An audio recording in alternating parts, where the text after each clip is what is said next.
Hey, what's up, y'all? All right, so today's top 10 list. The best games of 2013 that still have staying power, or just the best games of 2013. Now, some people say, wow, 2013, that's an obscure year. I mean, I guess if you're, whatever, sure. But for me, it's the year I got into the hobby. So it kind of makes sense to start there. All right, so with that said, at the end, I'm going to discuss a few games that I haven't played yet. Still, yeah, I know, it's been 11 years. Yeah. But it happens. So I actually have my list right here. It started with 24 games on this list.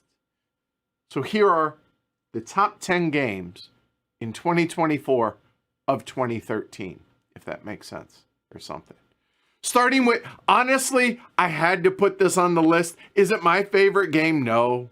I mean, if it were, it might be closer to 1, but I mean, it's Concordia. It's not a bad game. It's just not, doesn't hit huge for me. But look, it's been a massive success. And so it's got to be on here. The maps, the expansion maps, the whole 9 yards. Solid game. I mean, arguably, this is Matt Gertz's most successful game. I don't know if it's his best game, but definitely most successful. So there we go. Starting off number 10, Concordia. Going down now to number 9.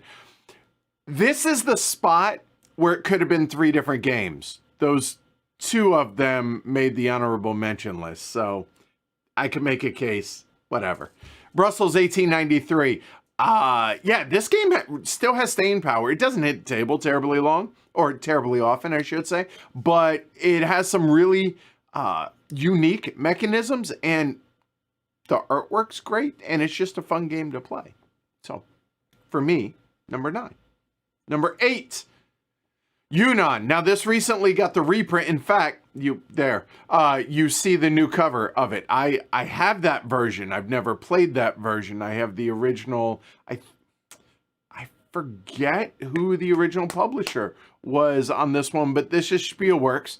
And yeah, this is at 5 players is a mean, brutal, in your face, straight up take that game. And if you haven't played it, can highly recommend doing so. It definitely has staying power, and it's just as mean now as it was back then. So yeah, Yunnan, number 8. Moving on to number 7, the number 2 in the Cold trilogy by Thomas Spitzer. Brain cramp there. Colon Colony. This, I would argue, this might be the best of the trilogy, I think. Yeah, this is one that we haven't streamed in a very long time. We streamed it way back in the day. And I would like to get to the table again, because I reckon a lot of y'all have never played this, probably have never heard of it, and that includes the local group. But yeah, this is all about mining in the Ruhr Valley. Really good game. Underrated. Also, coincidentally, Spielworks. Just realized that. All right, so that's number 7. So Colon Colony. All right.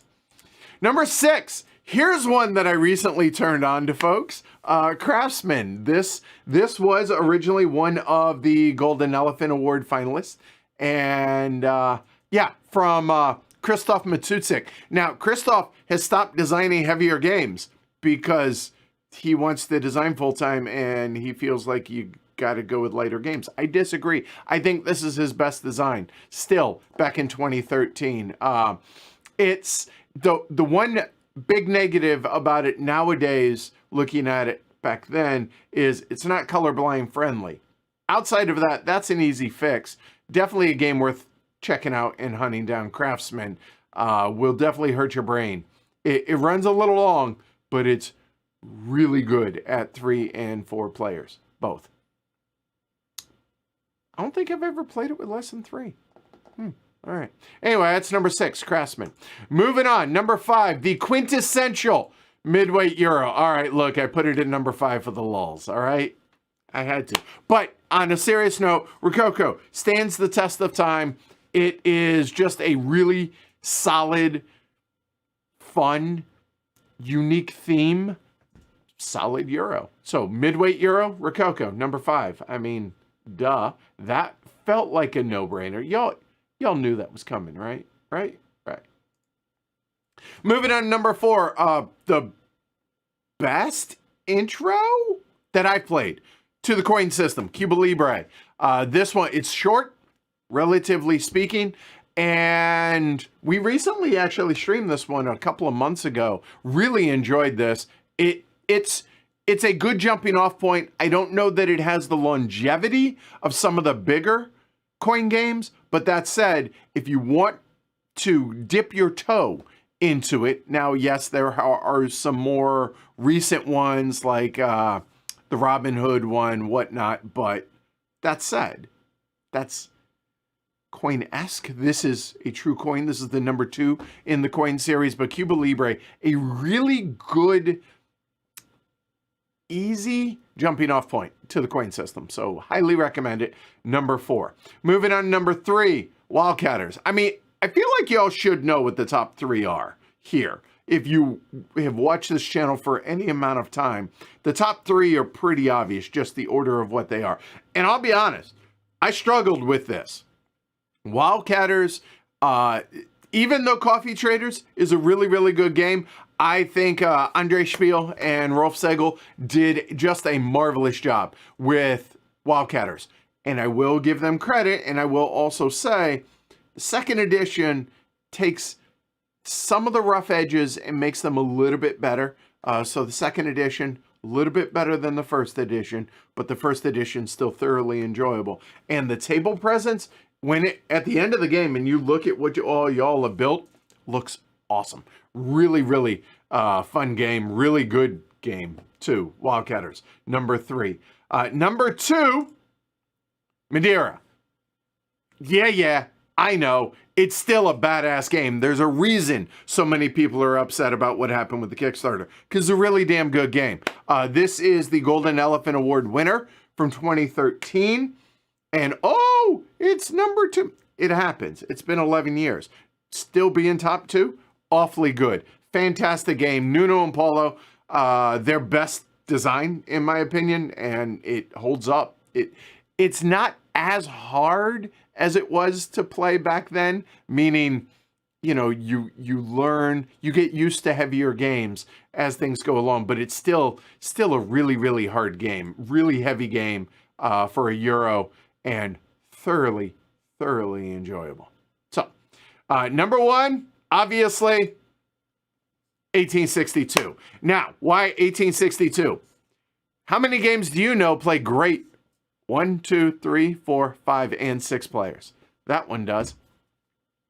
It is maybe the only, but the best, and a wonderful implementation of a solo game for an 18xx, but plays fantastically across the entire player count. You could twist your brain around and make the case that it's a interesting jumping off point.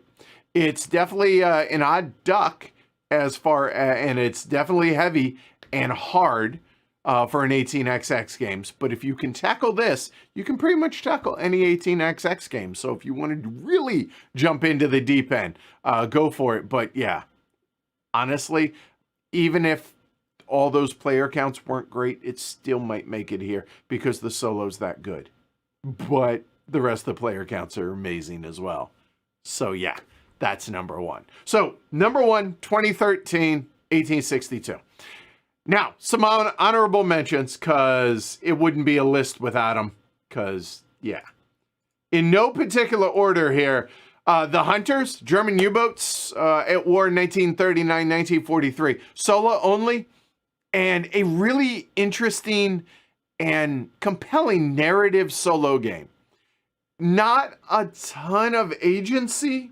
And it's almost, I don't even know how much by way of like meaningful decisions you really make, but the narrative that this game tells is pretty amazing and pretty fantastic. And because it's such a dice chucker and you're kind of at the whims of the dice, more so than in a lot of your typical heavier dice chuckers, I couldn't quite justify putting it in the top 10, but this was the other one of the other maybe number 9s. So that is the Hunters. And still, if you want a really good theatrical, I think that's theatrical narrative game. I think the Hunters does a really good job with that.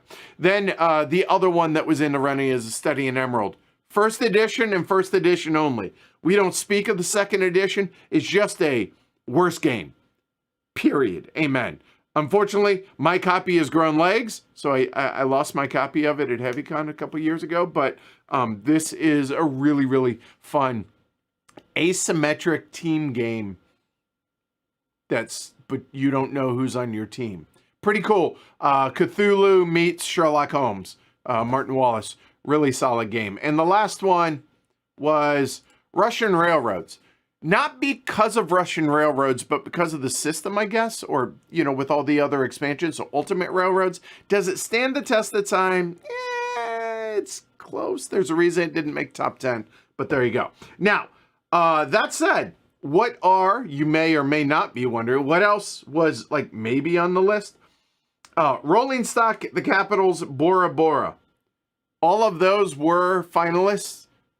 They wouldn't be if it were up to me today, but at the time, I stand by those. I'm good with that. Nations, I still got to replay it and see how I feel. I always felt like it was a lesser version of Through the Ages. Glass Road, the problem is in two-player game, the market stagnates. Didn't really grab me. I'm curious to try. Is it Black Forest? I think is the new one that's releasing. Oh, hey, yesterday and today over at Spiel. Other ones that were at least in the running. Freedom, the Underground Railroad. The problem with it is if I'm going to want a solo, it's a co-op, but to me it's a solo. There are other ones that are higher on that list that I've already mentioned here. Navajo Wars. I haven't played it, full disclosure, but I really enjoyed Comancheria. Navajo Wars is a bigger ask, and I just haven't gotten to it. Impulse, Duel of Ages 2. Still like the concept of that game, even if I didn't enjoy the game itself. Colonialism tackles a really tough subject, along with Underground, Freedom, the Underground Railroad. The Mushroom Eaters, still need to play it. Triassic Terror, still need to play it. There you go. That's the list. All right. There you go. That's my top 10.